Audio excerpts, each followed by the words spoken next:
سوال یہ ہے کہ اکثر جب آپ اللہ کے نیک بندوں سے منسوب کردہ جھوٹی کہانیوں کے بارے میں بیان کرتے ہیں تو اس کی درستگی میں آپ اکثر ان نیک بندوں کو سخت باتیں بولتے ہیں. مثلا مریم کے جیسا ہے ہی کوئی نہیں، تیری رابعہ بصریہ تے شاہی کوئی نہیں. یہ اللہ کا نیک بندہ جو ہے وہ مریم تو ہے، یہ رابعہ بصریہ کس آیت اور حدیث میں نیک بندی شمار ہوئی ہے؟ ذرا مجھے آیت حدیث بتا دیں.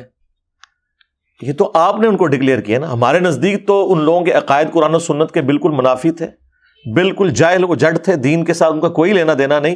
وہ دین تصوف کے اوپر تھے، اور دین تصوف جو ہے یہ مسٹسزم ایک علیحدہ سے مذہب کی برانچ ہے جو یہود و نصارہ میں بھی پائی جاتی ہے، ہندوؤں میں بھی صوفی ہوتے ہیں، مسلمانوں کے ہاں بھی صوفیاء موجود ہیں. ان کا اسلام سے کوئی لینا دینا نہیں. ہاں یہ مسلم صوفی ہیں، جیسے ہندو صوفی، عیسائی صوفی، رہبان راہب جو کہا جاتا تھا، یہودی صوفی، اس طرح مسلمانوں کی صوفیاء ہیں. یہ اللہ کے نیک بندے کہاں سے ہو گئے؟ شکر کریں کہ ہم انہیں مسلمان مان رہے ہیں.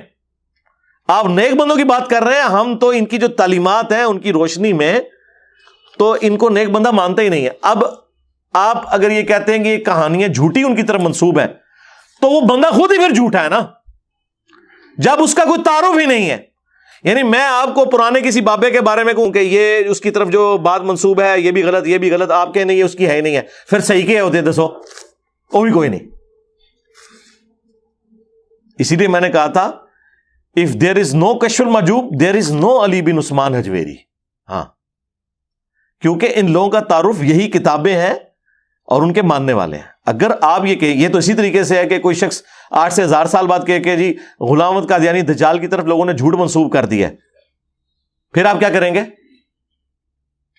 تو بھائی جو کچھ اس کے بارے میں ملتا ہے اس کی بنیاد پہ جج کیا جائے گا نا. ہاں، انبیاء کرام کے بارے میں جو کچھ جھوٹ مشہور ہوا تو ان کے دفاع کے اوپر قرآن کھڑا ہے. 8.2 ارب کرسچنز حضرت عیسیٰ علیہ السلام کے بارے میں اگر کفر یا اور شرکی عقیدہ رکھے ہوئے ہیں تو ہم عیسیٰ ابن مریم کا دفاع اس لیے کر رہے ہیں کہ قرآن کھڑا ہے ان کے دفاع میں. قرآن سے ہمیں پتہ چل گیا کہ ان کی طرف جھوٹ منسوب ہے. آپ لوگوں کے جو بابے ہیں کھڑے کردہ ان کے بارے میں کوئی قرآن و سنت میں موجود نہیں، الٹا ان کی جو تعلیمات ہیں وہ کفریہ، شرکیہ اور گستاخانہ ہے. تو ہم ان کو کیسے بزرگ مان لیں؟ ہم تو سرے سے ان کو بزرگ ماننے کے لیے تیار ہی نہیں ہے. اور یہ طرح امتیاز ہے اس پلیٹ فارم کا. یعنی اگر آپ یہ کہنا کہ سب سے بڑے 2 کارنامے جو اس پلیٹ فارم سے ہوئے ہیں نا وہ یہی ہیں کہ ہم نے آپ کو یہ بتایا ہے کہ پرانے جن بابوں کی بنیاد پہ آپ قرآن و سنت کا انکار کر رہے ہیں وہ خود فراڈ تھے. ابھی تک لوگ اہل حدیث حضرات تھوڑے سے توحید بیان کرتے تھے تو کہتے تھے نہیں وہ خود ٹھیک تھے، پیچھے والے خراب ہوئے. تو اس کا فائدہ ہمیشہ اٹھایا ان لوگوں نے. انہوں نے کہا کہ اچھا وہ ٹھیک تھے تو وہ تو کتاب میں یہ عقیدے بتا رہے ہیں، تم لوگ تو یہ کہہ رہے ہو. اب کسی کی جرت نہیں کہ بتایا وہ بھی فراڈی ہے سن. یہ ہم نے جرت کی ہے کہ لاؤ کوئی اچھی بات ان سے منسوب ہو، کوئی ایک اچھی بات لاؤ تو وہ جو کچھ آپ لائیں گے وہ تو ہر مسلمان کے اندر ہے. اگر آپ کہیں گے جی فلانے بابا جی کا نسان اللہ ایک ہے، جی سرکار جو یہاں پہ جتنے ریڈی بان ہیں وہ بھی کہتے ہیں اللہ ایک ہے، اے کیوں نہیں ولی؟ او کیوں ولی پھر؟ ہاں لیکن اے جے ایڈا ریڈی بان ہے نا انہیں کہتے چشتی رسول اللہ نہیں جے پڑھایا لیکن اس بابے نے پڑھایا جے نہیں جی غلط منسوب ہے. اچھا جی صحیح منسوب کیا ہے وہ دس دو. جو کتاب لے کے آئیں گے نا 99% اس میں سب گند بلا لکھا ہوا ہوتا ہے.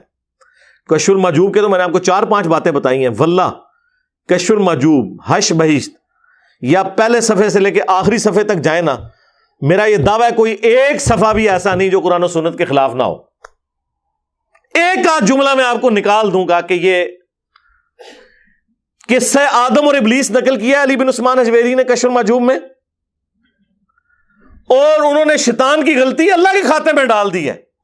جی انہوں نے کہا کہ اللہ تعالیٰ نے حکم تو دیا شیطان کو لیکن یہ نہیں چاہا کہ یہ سجدہ کرے تاکہ میں اسے شیطان بنا دوں.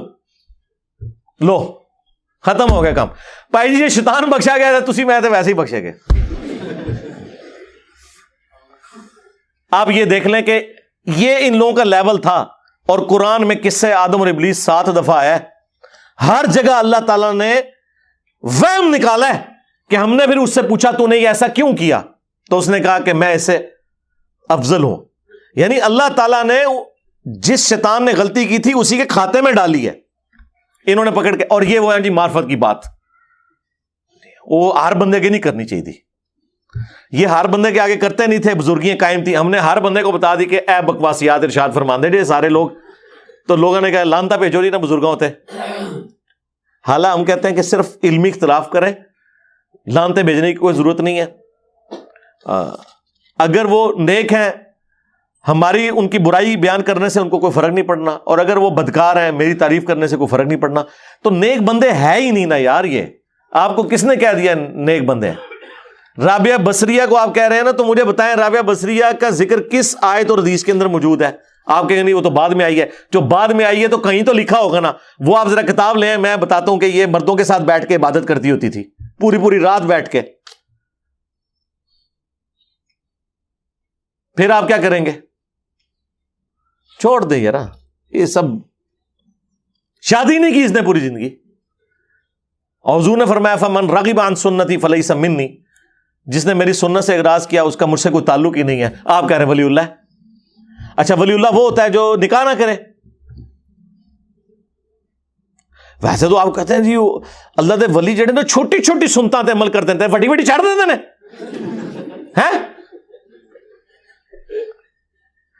وڈی سنتا چھڑ دیندے نے, چھوٹی چھوٹی تے عمل کرتے ہیں. پیلی چپلاں, مسواک لانا, وڈی سنتا چھڑ دیندے نے. رفع الیدین سنت وڈی کو چھڑ دیتی. ہاں چھوٹی چھوٹی سنتا تے عمل کرتے ہیں تے وڈی سنتا چھڑ دیندے نے تے وڈے سارے فراڈ کرتے ہیں. اس سے بڑا کوئی فراڈ ہو سکتا ہے کوئی اپنے نام کا کلمہ پڑھائے؟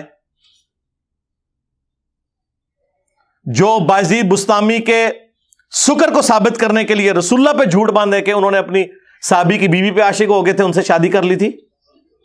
جو جنید بغدادی کا صاحب ثابت کرنے کے لیے یہ لکھے اپنی کتاب میں کہ حضرت داؤد علیہ السلام نے اپنے صحابی کی بیوی کو جنگ میں آگے بھیج کے اس صحابی کو مروا کے ان کی بیوی سے خود شادی کر لی. تو سرکار میں تو کہتا ہوں جو یہ اس طرح کے باتیں کرتے ہیں ان کو تمہارا حشر انہی لوگوں کے ساتھ ہو, اور ہمارا حشر جو ہے نبی علیہ السلام ان کے صحابہ اہل بیت کے ساتھ ہو. آمین.